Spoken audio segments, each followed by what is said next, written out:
अस्सलाम वालेकुम स्टूडेंट, मां आहियां जी सिंधी जी लेक्चरर डीजे कॉलेज खां। अॼु असां सिंधी में मज़मून नंबर 4 पढ़ंदासीं, जंहिंजो नालो आहे पाकिस्तानी क़ौमियत जो मक़सदु। हीउ मज़मून शहीद लियाक़त अली ख़ान जी हिकु तक़रीर तां तर्जुमो करे पेश कयो वियो आहे।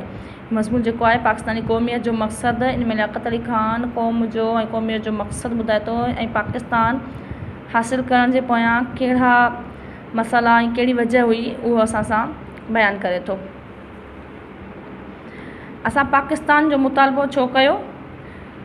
छा इहो मुतालबो इन ई लाइ कयोसीं त चंद अफ़राद दौलत ऐं इक़्तिदार ऐं इख़्तियार हासिलु कनि, या हिकु ग्रुप ॿियनि ते ग़लबो हासिलु करे समूरा फ़ाइदा हासिलु करे, या आम माण्हुनि जी ज़िंदगी हमेशह लाइ मुफ़लिसी ऐं बुख में बसर थिए ऐं महद खां लहद ताईं नाकामी ऐं नामुरादी जो शिकार थियनि? जेकॾहिं ईअं आहे त असां बेकार क़ुर्बानियूं ॾिनियूं, लेकिन ईअं न आहे। यानी हिते असांखे शहीद लियाक़त अली ख़ान पाकिस्तान जो ठहण जो मक़सदु ॿुधाए थो त कहिड़ो हुयो। हिते कुझु सवालात पहिरियां करे थो, हाणे इन्ही सवालनि जा अॻिते हली जवाबु ॿुधाए थो। हाणे अॻिते चए थो, आज़ादी जो असुलु मफ़हूम हीअ आहे त पंहिंजी मर्ज़ी पटांदड़ रहणी करणी हासिलु इख़्तियार कजे ऐं ग़ौर फ़िक्र जी आज़ादी हुजे। मज़हबी, सक़ाफ़ती ऐं इक़्तिसादी आज़ादी खां सवाइ सिर्फ़ु सियासी आज़ादी बेमायना आहे। यानी आज़ादी जो मतिलबु आहे त असां मुकमल तौर ते आज़ादु हुजूं, सिर्फ़ु सियासी तौर ते न। इन ई सक़ाफ़ती आज़ादी हासिलु करण ख़ातिर ही मुल्क जे मुसलमाननि पंहिंजी सियासी तहरीक जो नसबुल ऐन पाकिस्तान करार ॾिनो। संदसि नज़र में पाकिस्तान जी हैसियत हिकु तख़युल, हिकु मज़हब ऐं हिकु सुहिणी ज़िंदगी जे बराबरि हुई। असां पाकिस्तान वठण जी कोशिश इन लाइ कई त असां लाइ हिकु अहिड़ो क़ौमी वतन हुजे जंहिंखे असां पंहिंजो चई सघूं। यानी पाकिस्तान हासिलु करण जे पुठियां मक़सदु कहिड़ो हो त असांखे हिकु आज़ादु मुल्क खपे जंहिंखे असां पंहिंजो चई सघूं ऐं जंहिंमें रही असां पंहिंजूं तक़दीरूं पाण ठाहे सघूं ऐं पंहिंजी क़िस्मतनि जो फ़ैसिलो पाण करे सघूं, जंहिंमें असांखे पंहिंजे मज़हब जी पैरवी करण जी पूरी आज़ादी हुजे ऐं पंहिंजूं रिवायतूं क़ाइमु करे सघूं।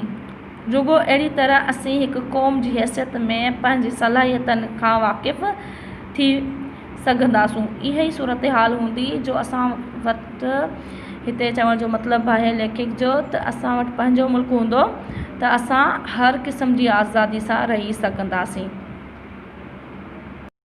हाणे अॻिते छा थो चए, लेखक पाकिस्तान इन करे बि वजूद में आयो जो असांजो हिकु अहिड़ो समाजी निज़ाम क़ाइमु करण ते चाहियो जो इंसाफ़, मसावात ऐं इंसानी अख़ुवत ते क़ाइमु हुजे।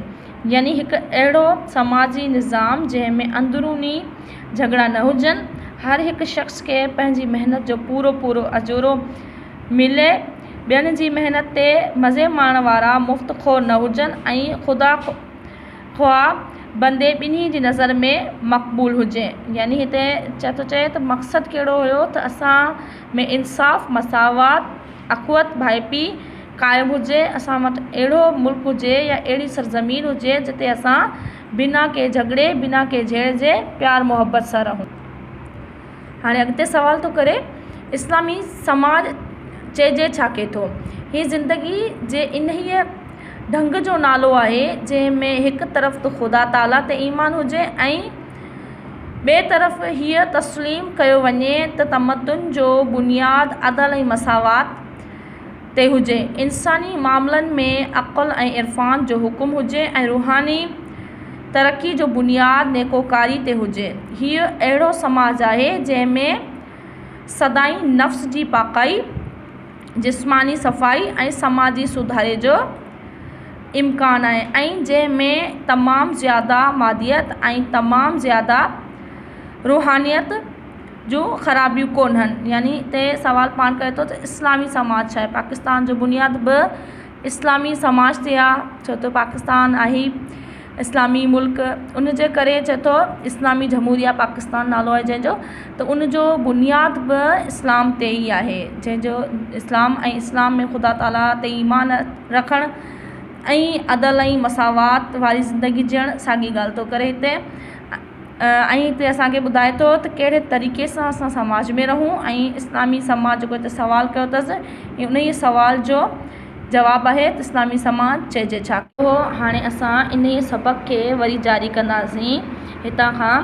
अवां पंहिंजे मन जे मुरादनि पटांदड़ पंहिंजी दुनिया नए सिर जोड़े सघो था। हाणे ग़ुलामी जी लानत दूर थी चुकी आहे। पाकिस्तान जे साफ़ सफ़े ते तव्हां नवां नक्श चिटे सघो था, पर उन्हनि जी तकमील लाइ अव्हांखे काफ़ी महिनत करणी पवंदी। बीमार दुनिया खे हिमत ऐं उमेद जो पैगाम पहुचाए सघो था। यानी छा थो चए हिते, हाणे सबक़ जो नालो आहे क़ौमियत जो मक़सदु। पाकिस्तान जी क़ौमियत जो मक़सदु, क़ौमियत जी मक़सदु कीअं असांखे हासिलु थियो, शुरू में असांखे ॿुधाए क़ौम कीअं हासिलु थी।